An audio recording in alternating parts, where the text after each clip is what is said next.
আপনাদের শ্রম কিনছে কোম্পানি, শ্রম কিনে আপনাদের ঘাম জড়িয়ে আপনাদের টাকা দিয়ে আপনাদের ঘাম জড়ানো টাকা দিয়ে কোম্পানি চলছে। এই কোম্পানির টাকা দিয়ে আপনারা চলছেন না, কিন্তু আপনাদের ঘাম জড়ানো টাকা দিয়ে কোম্পানি চলছে। কোম্পানির যত অফিসার আছে আপনাদের ঘাম জড়ানো টাকা দিয়ে তারা গাড়িতে চলছে, আপনি কিন্তু হাঁটি হাঁটি পাপা করে চলছেন। এই কথাগুলাকে আপনারা সবাই যদি উপলব্ধি করে চলতে পারেন, এই কোম্পানিকে ডেভেলপ করতে হবে আপনাদের কাজের মাধ্যমে। কেউ গোজা মিল দিয়া সময় ফাঁকি দিয়া যদি চেষ্টা করেন যে আমরা কোম্পানিকে ডাবিয়ে দিব, সম্ভব। যদি শ্রমিকরা চেষ্টা করে কোম্পানিকে বাসিয়ে দিব, তাও সম্ভব।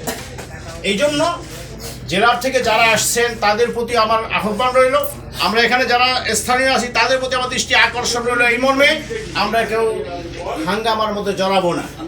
কোম্পানির কল্যাণ কামনা করবো সবসময়ের জন্য, আমাদের যেমন সুব্যবস্থা করে এই জন্য চেষ্টা করবো। অন্যায় পথে কেউ আমরা পা বাড়াবো না, রাজি আছি কিনা?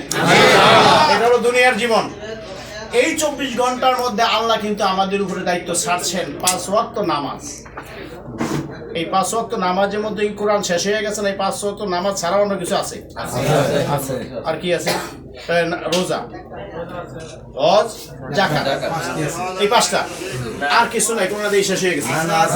আরো আছে। তাহলে এখানে আল্লাহ যখন সবকিছু বলছেন, মানুষের জীবন বিধান হিসাবে কোরআনকে পৃথিবীর বুকে নাজিল করেছেন আল্লাহ পাক মহান রব্বুল আলামিন। এই মানুষের জন্য কল্যাণ করতে পারে কোরআন, পারে কিনা?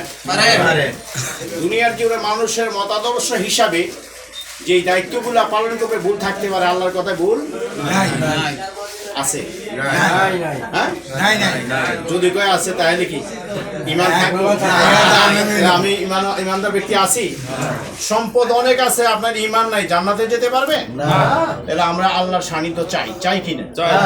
আমরা আল্লাহর সান্নিধ্য চাইলে মালিককে ফাঁকি দেওয়ার কোনো যৌক্তিকতা নাই। শুধু দুনিয়ার মালিক হচ্ছে হাশেম সাহেব, আজকে আর নাই।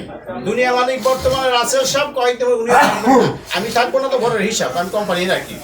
তাহলে আল্লাহ একজন মালিক যে আছেন, তিনি আছেন, থাকবেন কিয়ামত পর্যন্ত। এরপরে মনে হয় মরিয়ে দেবেন আল্লাহ, এরপরও থাকবেন।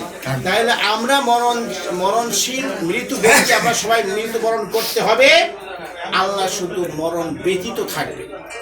এই জন্য আল্লাহর বিধান আল্লাহর জমিনে কায়েম হোক, এটা আমরা চাই কিনা? যদি এটা চাই তাহলে কাজগুলো করতে হবে আমাদের। রাজি আছেন সবাই? আমি আমার সংক্ষেপ কথা শেষ করছি। এই জন্য সমবেত অনেক ভাইরা আছেন, কোনো সময় করবেন আল্লাহ মৌলবী আইসে কিন্তু দেখছি আমাদের দিনের কথা কয় না, যা কইছে রাইতের কথা কইছে। বুঝাইতে পারছি কথাটা? আমরা কার সন্তুষ্টি চাইবো? আইন মানবো কার? রিজিক দাতা কে?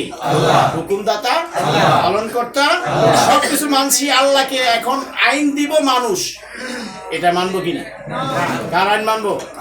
আল্লাহর আইন মানতে গেলে সব কাজে আল্লাহকে মানবো, অন্যায়গুলা ছেড়ে দেবো আল্লাহর ভয়তে, মানুষের ভয়তে না। কার ভয়তে? আল্লাহর ভয়তে। এই আল্লাহর ভয় যদি থাকে, আর কোনো কাজে আপনাদেরকে পরাজিত করবে না ইনশাআল্লাহ। আমরা শ্রমিক, আপনারা যেমন শ্রমিক, আমি আপনার মতো একজন শ্রমিক। আমি কাজ করে ভাত খাই, আপনারা কাজ করে ভাত খান, কিন্তু ফাঁকি দিব না। আর কোম্পানির কাছ থেকে ন্যায্য অধিকার আদায় করে নিব।